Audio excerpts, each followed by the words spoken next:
Okay, Simon, this time I think it's definitely done. My apologies for forgetting about that lid for the box. Yeah, it's just my bad. I just sometimes it's just been a while and I forgot. But no big deal. Easy to put it in. You can see I've got I got that rubberized coating on the hasp.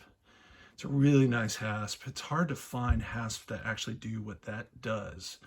And luckily I was able to find it. So I'm feel pretty good about that. Uh, Also got, I had a stainless steel handle from a previous project, actually a previous project where I was thinking about installing one. I ended up getting two. It was like a 2-pack, so I had an extra one. So put that one on. It's a really nice handle, easy to grab like that. If you put a padlock on here, it's probably going to come down to about, hang down about there. So you might want to grab it like this, or just take the padlock off before you pull it out. So either way, should be pretty good there. So yeah, I think that looks pretty good. Let me show you how this works. So again, same thing. It's a 2-unit operation. I'm going to put this down for a second.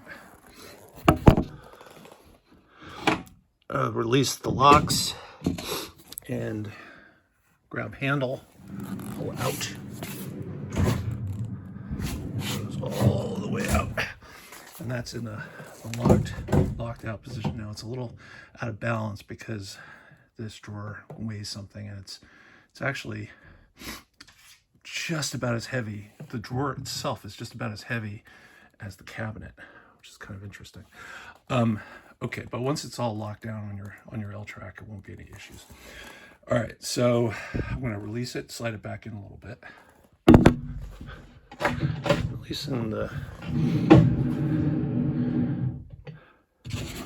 about there.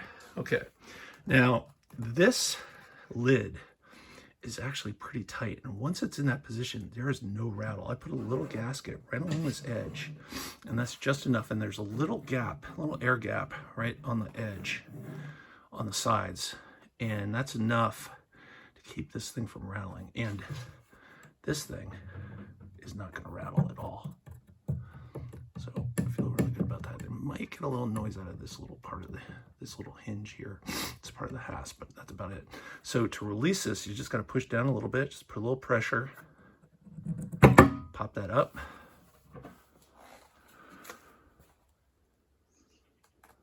And then just lean it carefully against the cabinet. The hasp, see that the hasp just hangs down like that. And it's through bolted and screwed.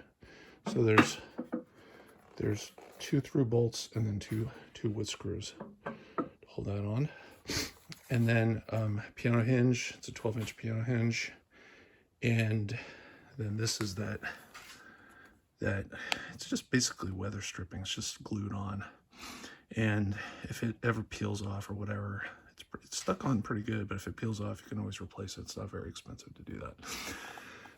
And that's all there is to it. The handle through bolted, as you can see. Those are lock nuts. This part of the hasp, which is curved slightly up just to make it easier to kind of do the hasp thing, that's through bolted in 2 places. That's not going anywhere. So yeah. So anyway, there it is. And I put this back down. And then again, to do the hasp, you just push a little bit of pressure, just push. And there's enough room to get a padlock on there. There are rubber coated padlocks that you can get. I know, because I actually did some research on that. So it's available on Amazon if you want to go that way, or probably just a normal padlock be okay. I don't think it's going to rattle too much. Push it back in, and that's locked in place. That's not going anywhere. So anyway, yeah, it's done. I'm going to send you a link to this video and some still pictures that I took, and it's done. Just waiting to get it put in your van, and then we'll lock everything down. And I have the studs for locking it onto the L track, and there's some 14mm nuts that have to be tightened up. That's pretty easy. I've done this numerous times. Anyway, any questions? Let me know. See ya. Bye.